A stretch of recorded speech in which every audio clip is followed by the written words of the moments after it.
सूर्यकांत त्रिपाठी निराला जी के लेखन की विभिन्न विधाएं हैं, जैसे कविता, कहानी, उपन्यास, निबंध।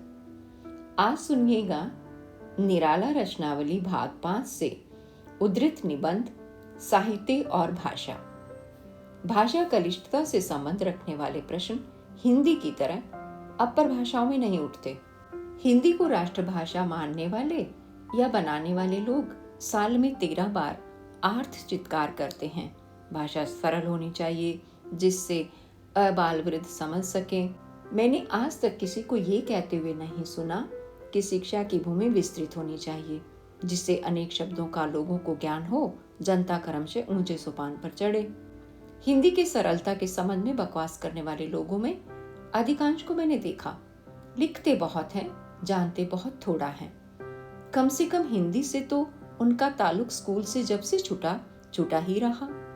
फिर हिंदी की विशेष शिक्षा प्राप्त करने की उन्हें जरूरत नहीं मालूम थी। जरूरत रही दूसरों को सिखलाने की।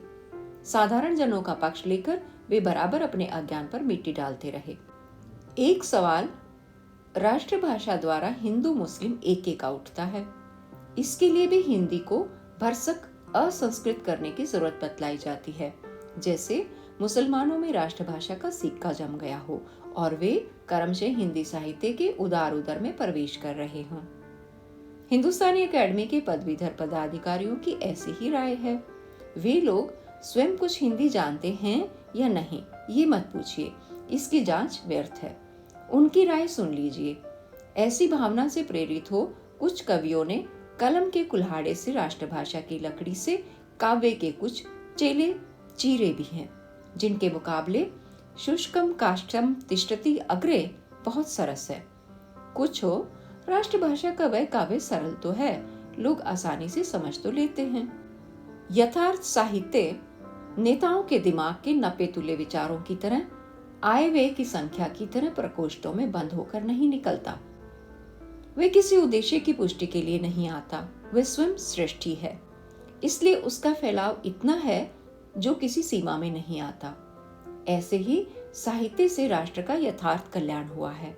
जब कुछ खास आदमियों के कल्याण की बात सोची जाएगी, तब कुछ खास आदमियों का अकल्याण भी साथ साथ होगा। यह अनुलंघ्य दर्शन है। इसलिए बृहत साहित्य यानी ऊंचे भाव से भरा हुआ साहित्य कभी देश, काल या संख्या में नहीं रहा और उसी से देश, काल और संख्या का अब तक यथार्थ कल्याण हुआ है। उन प्राचीन बड़े बड़े साहित्यिकों की भाषा कभी जनता की भाषा नहीं रही। 16 आने में 4 आने जनता के लायक रहना साहित्य का ही स्वभाव है, क्योंकि सब तरह की अभिव्यक्तियां साहित्य में होती हैं। तुलसीकृत रामायण का हमारे यहाँ सब पुस्तकों से ज्यादा प्रचार है। दूसरी किताब समाप्त होने से पहले ही लड़कियां सुंदरकांड खोलकर जामवत से वचन सुनाए सुनी हनुमान हृदय अति भाई पढ़ने लगती हैं। इसके माने ये नहीं है कि तुलसीदास ने बड़ी सीधी भाषा में रामायण या अपने दूसरे ग्रंथ लिखे हैं। रामायण कहीं कहीं जहाँ जैसे कठिन भाव आए हैं, इतनी मुश्किल है कि अच्छे अच्छे विद्वानों के छक्के छूट जाते हैं। इसके अलावा आधांत रामायण से अलंकार है। यह सब साधारण लोग समझ सकते हैं, ये किसी साहित्य नेता के सिवा यथार्थ अनुभवी विद्वान कभी ना कहेगा। रामायण के प्रचार का कारण रामचरित्र है, जिसका हजारों वर्षों से अनेकानेक रामायणों तथा कथाकारों द्वारा प्रचार होता आया है।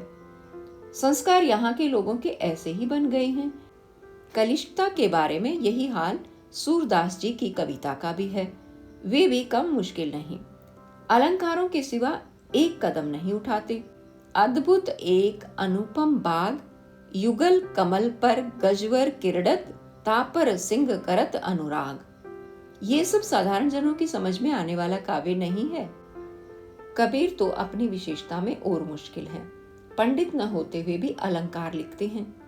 केशव अपनी क्लिष्टता के लिए काफी बदनाम है। ये 4 हिंदी के सर्वश्रेष्ठ कवि हैं। बिहारी की ठेठ देहाती बगैर टीका देखे मैं अब भी नहीं समझ पाता।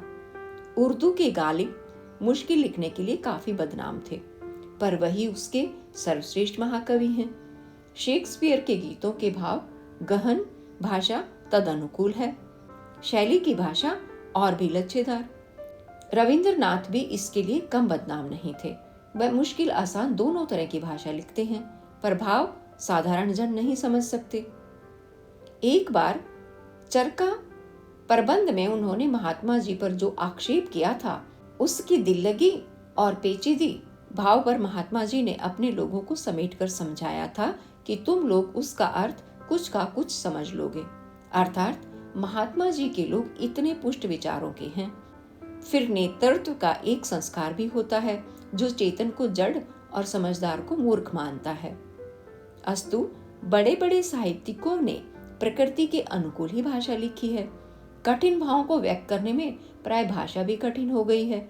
जो मनुष्य जितना गहरा है वह भाव तथा भाषा उतनी ही गंभीरता तक बैठ सकता है और बैठता है।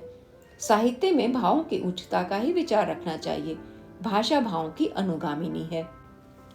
जनता को तरह तरह की अहितकार अनुकूल सीख न देकर कुछ परिश्रम करने के लिए ही कहना कठिन होगा।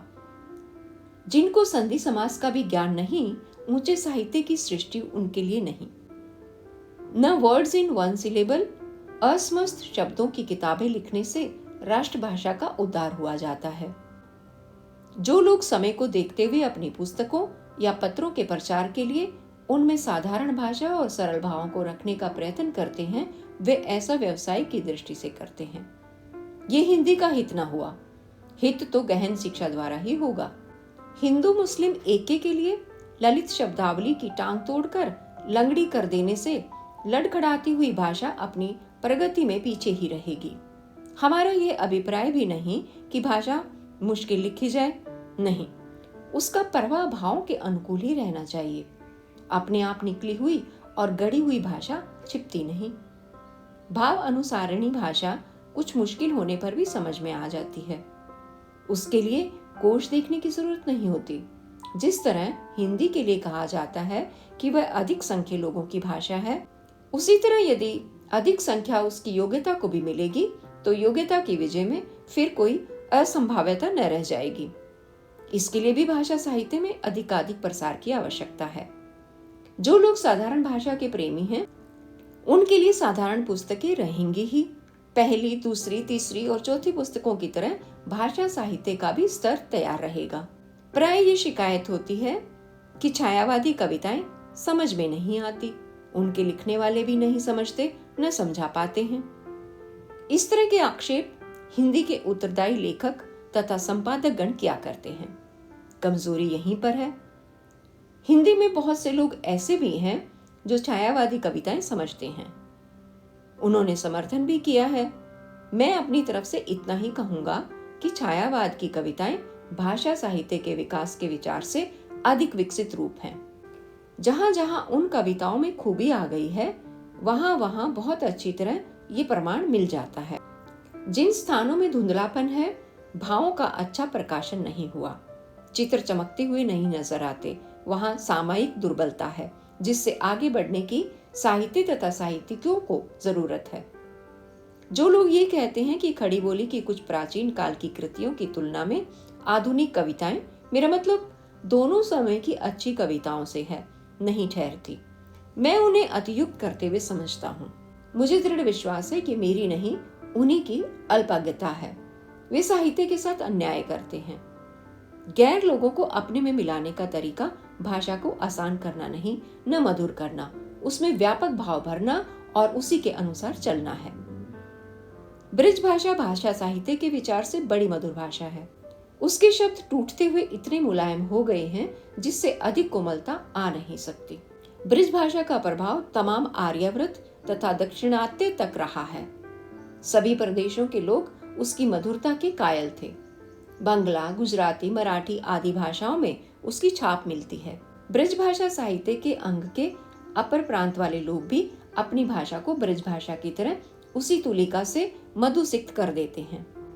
यही साधना वर्तमान खड़ी बोली के लिए जरूरी है। पहले के अनेक मुसलमान कवि ब्रज भाषा के रंग में रंग गए थे। उनके पद्य हिंदू कवियों के पद्यों से अधिक मधुर हो रहे हैं। यही स्वाभाविक खिंचाव खड़ी बोली की कोमलता तथा व्यापकता में आना चाहिए। अच्छे को अधिकांश लोग अच्छा कहते हैं। यूं तुल तकरार वाली बातें तो हैं ही और होती ही रहेंगी।